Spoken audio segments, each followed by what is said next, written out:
Right now is Dan Seaborn. He's the founder and president of Winning at Home. It's an organization that produces media resources, hosts special events to develop marriages and families.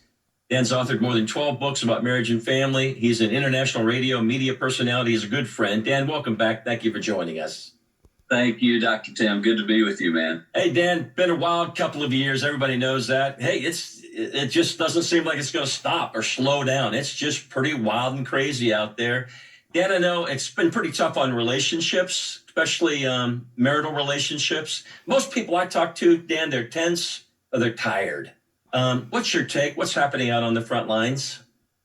Well, I agree with that. We've certainly seen that at our offices. We have, about 50 coaches and counselors, and the uptick, honestly, Tim, we're just trying to keep up with the number of calls. Last month, like 200 new calls, new people needing help. And what I'm sensing, what I'm seeing is this. Sometimes, as you know, when you're in a culture where chaos seems to be prevalent, it almost breeds itself. So it breeds itself into your children, breeds itself into, whether they're teens or adult kids. Yes. And so the adults, the marriages I'm talking to, the marriages I'm dealing with are just saying, where's my place to find a moment of peace? We don't have time for each other. We're spending our time working on the kids, et cetera, et cetera. So I agree with you, though. What a day, what an opportunity, what a season to get to speak into those lives. And I tell our counselors and coaches all the time, you were created for a time like this. This season does not bring me anxiety. It does not bring me fear. It brings me great joy because we get to speak very clearly and say the name of Christ very clearly. And that's been our goal. Dan, pretty much everyone I talk to, couples, the persistent heart cry is, Tim, all I've ever wanted is for someone to love me. There's this great, big, huge disconnect. Somewhere we're like ships passing in the night. We're missing each other. It's not happening. Dan, what do you think are the biggest culprits? What have you learned that really take away and rob us of that intimacy, that closeness that we want? Well, I'm going to be very, very vulnerable here, Tim, and tell you that I've been married 42 years, and I have learned in the last 3 years more about that topic and that idea than I've ever felt in my life. If you had told me I'd get to this place in life and finally begin to figure out what marriage is about and relationships are about, I would have said, no, I'll figure that out in my 20s and 30s. But through experience, through failure, through some struggles, God has really showed me the next level of relationships. And it's something I've had the privilege of teaching, had the privilege last weekend of talking to about 200 pastors up in the northeastern district of the United States, with just awesome New York, Massachusetts, all those states.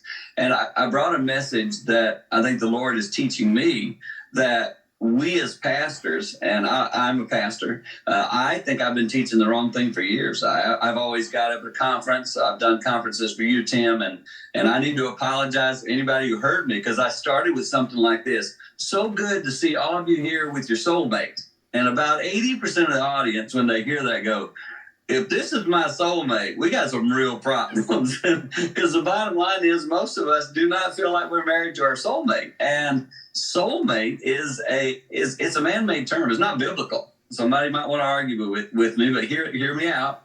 When God created marriage, when he created relationships in the beginning, he said, I'm going to give you a helpmate. Now, you can become a soulmate, but you don't start there. And it's been so enjoyable for me to realize I want to teach this biblically the right way. You can become a soulmate, you can grow together, but you're not going to start out that way. And I think for so many of us, when we got married, especially if we were involved in the church, I know when I got married, I thought I was marrying my soulmate who would get everything about me. She'd want everything about me. I'd never go without anything. And that just was unrealistic. And immediately we fell into these pockets of inadequacy. And I was inadequate for her, and she was inadequate for me. And we weren't even at that point helping each other as helpmates. And has really shown me you've been living wrong there, Dan. You've been chasing your whole life. You've been chasing approval. You've been chasing being needed. You've been chasing her wanting you the way you want to be wanted. And I have just, in these last 3 years, Lord, the Lord is doing something in my life, Tim, that it's really hard to explain. I just have come to peace with knowing that I am his child first, and I'm adequate, and I'm worthy, and I'm fit for whatever he has for me to do just because I'm his kid. And when I start with that foundation, I don't look to my marriage to fill a bunch of my wants and needs. I look to the Lord first. And this has been a process. I didn't jump into it immediately. But this idea of chasing, being needed, and wanting to make sure somebody values me. We all do it. We even don't take this radio show. Take what we're doing right now. Take what people are listening to right now. Everybody's going to look and judge me for, well, how'd Dan do? Did he do a good interview? Did everybody like it? Is he going to get a return call? And we've based our value on that. And it's wrong. Our value is secure and steady because we're God's kid. Now, all this other stuff, yep, you bet. It affects my life. But my value isn't determined by what anyone thinks about me other than the Lord. And when you figure this out, and it's what the Lord's been doing in my heart, when I've been discovering how much he loves me and how much he wants to meet those areas of my life where I feel there are big holes and nobody's filling those, when I let Jesus speak into those things, it means I got to spend time with him. It means I got to seek his word more. And as I do that, I'm just telling you, for me, I'm discovering the next level of what it means to have a great relationship. So, Dan, what I hear you saying is there's only one who can meet the deepest longings of your heart, and that's that vertical relationship with God. And stop seeking to have her or him fill those needs in your life because they can't do that. When you get that piece done, then you engage each other. You're bringing honor and value and beauty, and you're working toward what it really means to love and be loved. In other words, to build closeness between the two of you. But it's anchored vertically first.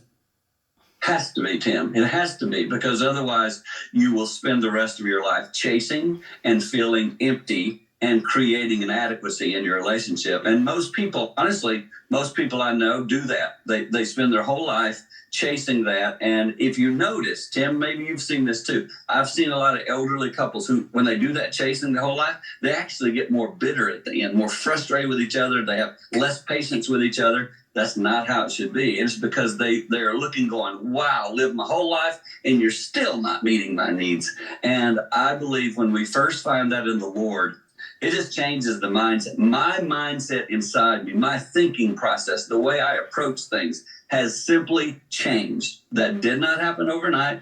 I had to grow a lot. I had to yield and surrender some things that I did not want to yield and surrender. But Tim, you've known me many, many years. I can promise you today, the dude you're looking at here on the camera, I promise you, I have never been this peaceful in my life. And it's because I'm fully finding my identity in him. And then relationships happen in a much more positive way because you finally got it figured out. And Jesus' model.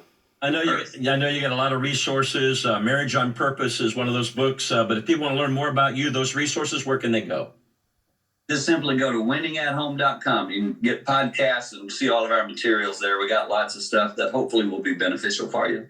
Dan, what a delight to have you. Dan Seaborn, thank you so much for joining us. Thank you, Dr. Tim. Love you, man. Have a good day.